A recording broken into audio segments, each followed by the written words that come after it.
परमेश्वर के धन्य नाम की महिमा हो। प्रभात मनन के सत्र 2577 में आप सभी का बड़े प्रेम के साथ स्वागत करता हूं। आइए आज के मनन के लिए हम पढ़ते हैं यूहन्ना की पहली पत्री 3 अध्याय उसकी 21 एवं 22। हे प्रियो, यदि हमारा मन हमें दोष ना दे तो हमें परमेश्वर के सामने हियाव होता और जो कुछ हम मांगते हैं वो हमें आप उससे मिलता है, क्योंकि हम उसकी आज्ञाओं को मानते हैं और जो उसे भाता है वही करते हैं। पढ़ी गई बाइबल पदों को हमें वही भूमिका के अनुसार समझना है जिस भूमिका की परिप्रेक्ष्य में हम पूरी पत्री को समझ रहे हैं। जब यूहन्ना कहता है कि है प्रियो, यदि हमारा मन हमें दोष ना दे तो हमें परमेश्वर के सामने हियाव है, इसका मतलब यह है कि यदि हमारा मन हमें दूसरे लोगों के साथ हमारे संबंधों के संबंध में दोष ना दे तो परमेश्वर के साथ संगति करते समय वो चाहे आराधना हो, प्रार्थना हो या अन्य कोई सेवाएं हो, उसे करते समय हमें उसे करने का हियाव अवश्य होता है। यहाँ प्रेरित यूहन्ना के द्वारा उपयोग किया गया हियाव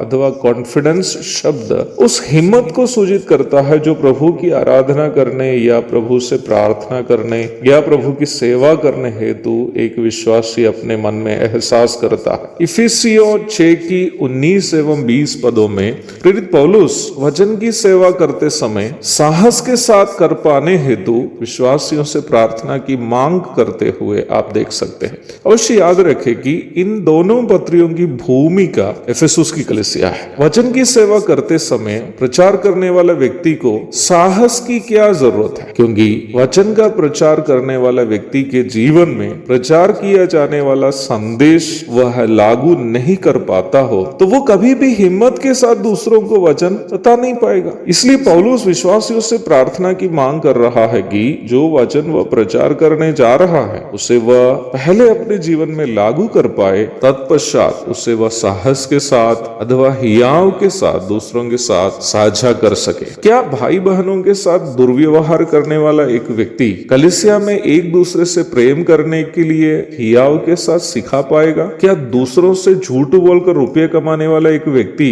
विश्वास योग्यता के बारे में हियाव के साथ संदेश दे पाएगा? क्या दूसरे भाई बहन के लिए कभी उनकी अनिवार्यता में कोई सहायता नहीं करने वाला एक व्यक्ति भलाई के बारे में हियाव से प्रचार कर पाएगा? क्या कभी दूसरों के लाभ के लिए दुख नहीं उठाए हुए एक व्यक्ति त्याग के बारे में कलीसिया को हियाव से सिखा पाएगा? कभी नहीं। मनुष्य के सामने यदि हम हियाव से खड़े नहीं रह पाएंगे तो क्या मनों को जांचने वाला सर्वज्ञानी परमेश्वर के सामने हम हियाव से खड़े रह पाएंगे? यदि हमारा संबंध अन्य भाई बहनों के साथ ईमानदारी पूर्ण नहीं है तो कभी भी हम परमेश्वर के सामने हियाव के साथ खड़े नहीं रह पाएंगे। कई बार हम सोचते हैं कि एक दूसरे को ठगने के बाद या एक दूसरे के साथ अन्याय करने के बाद हम परमेश्वर की आराधना कर पाएंगे या परमेश्वर से प्रार्थना कर पाएंगे, नहीं तो उनकी सेवा कर पाएंगे जिससे प्रभु प्रसन्न होगा। ये एक गलत धारणा है प्यारो। परमेश्वर की आराधना करते समय यदि हम हियाव से कर पाना हो ताकि परमेश्वर हमारी आराधना स्वीकार करे, हमें हमारी भाई बहनों के साथ एक प्रेम भरा संबंध बनाए रखना अनिवार्य है। वैसे ही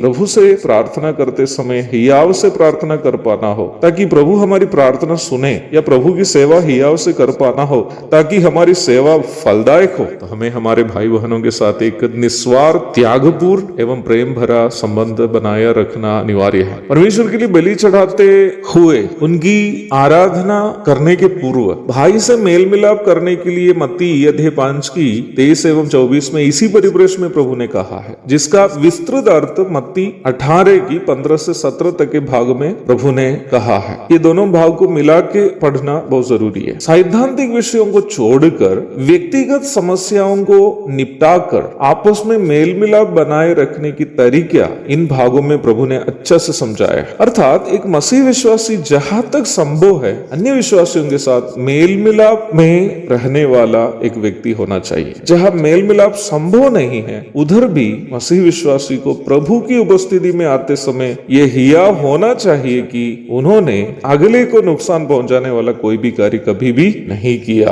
ताकि उनकी आराधना, प्रार्थना एवं सेवाएं प्रभु के लिए ग्रहण योग्य हो। एक और शुभ दिन की धन्य कामनाओं के साथ आज का मनन मैं यहाँ समाप्त करता हूँ। प्रभु आप सबको आशीष दे। आमीन।